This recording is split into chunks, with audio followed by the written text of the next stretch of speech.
আসসালামু আলাইকুম এভরিওয়ান। আজকে আমি চমকে যাওয়ার মতো একটি পিৎজা তৈরি করে দেখাবো আপনাদেরকে। আর এই পিৎজাটা তৈরি করেছি নুডলস দিয়ে। বাড়িতে থাকা বেশ অল্প কিছু উপকরণ দিয়েই যখন তখন এই পিৎজাটা তৈরি করে খেতে পারেন। সো প্রথমে আমি নুডলস সেদ্ধ করে নেব। মিস্টার নুডলসের ছোট যে মিনি প্যাক থাকে ওই 2টা মিনি প্যাক আমি সেদ্ধ করে নিচ্ছি। তো নুডলসগুলো সেদ্ধ করে নেওয়া হয়ে গেছে, এবারে নামিয়ে নেব। নুডলস সেদ্ধ করা হয়ে গেলে আমি একটি কড়াইয়ের মধ্যে 2 চামচ পরিমাণে ঘি দিয়ে দিলাম। তার মধ্যে 1 চামচ পরিমাণে দিয়ে দিলাম ময়দা। এবারে ঘিয়ের মধ্যে ময়দাটাকে খুব ভালোভাবে ভেজে নিতে হবে, যাতে করে ময়দার কাঁচা গন্ধটা না থাকে। ময়দাটা ভালোভাবে ভাজা হয়ে গেলে এর মধ্যে আমি অল্প অল্প করে 1 কাপ পরিমাণে লিকুইড দুধ মিশিয়ে দিলাম। এরপরে দিয়ে দিলাম 1 চামচ পরিমাণে চিনি দিয়ে নাড়তে নাড়তে একটা পর্যায়ে যখন দেখা যাবে যে এরকম আঠালো ভাব হয়ে এসেছে, ওই পর্যায়ে এটাকে নামিয়ে নিতে হবে। এই যে এখানে আমি সেদ্ধ নুডলসটা নামিয়ে নিয়েছি পানি ঝরিয়ে দিয়ে। এর মধ্যে এবারে আমি ডিম ভেঙে দিচ্ছি। সো 2 প্যাক নুডলসের জন্য এখানে আমি 4টা ডিম দিয়েছি। এবারে যে নুডলসের মশলা, সেই মশলাগুলো দিয়ে দিচ্ছি।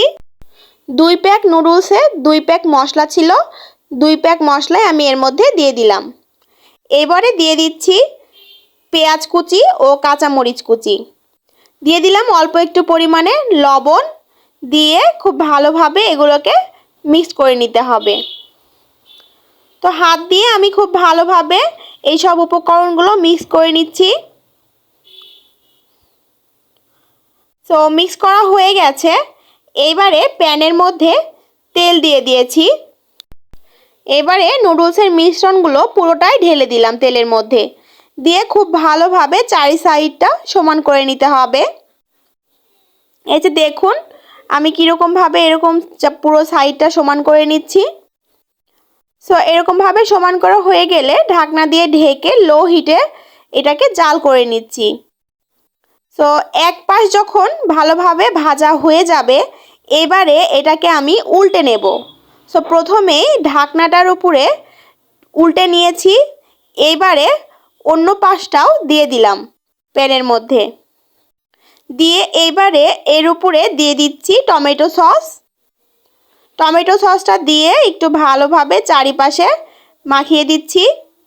এরপরে যে হোয়াইট সসটা আমি এখানে তৈরি করেছি ওইটা দিয়ে দিচ্ছি। এই হোয়াইট সসটা কিন্তু খেতে অনেক বেশি ভালো লাগে। আমার কাছে মনে হয় চিজের চেয়ে এই হোয়াইট সসটা খেতেই বেশি ভালো লাগে।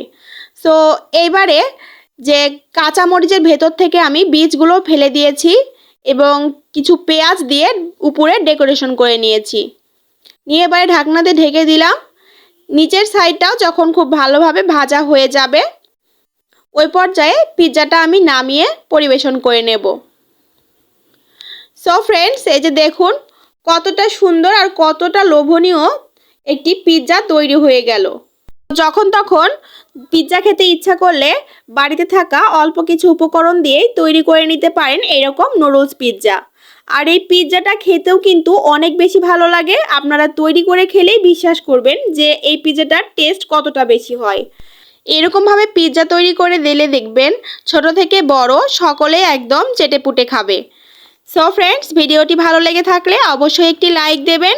আর এরকম নিত্য নতুন ভিডিও পেতে আমার পেজটি ফলো করে রাখবেন এবং ইউটিউব চ্যানেলটি সাবস্ক্রাইব করে রাখবেন।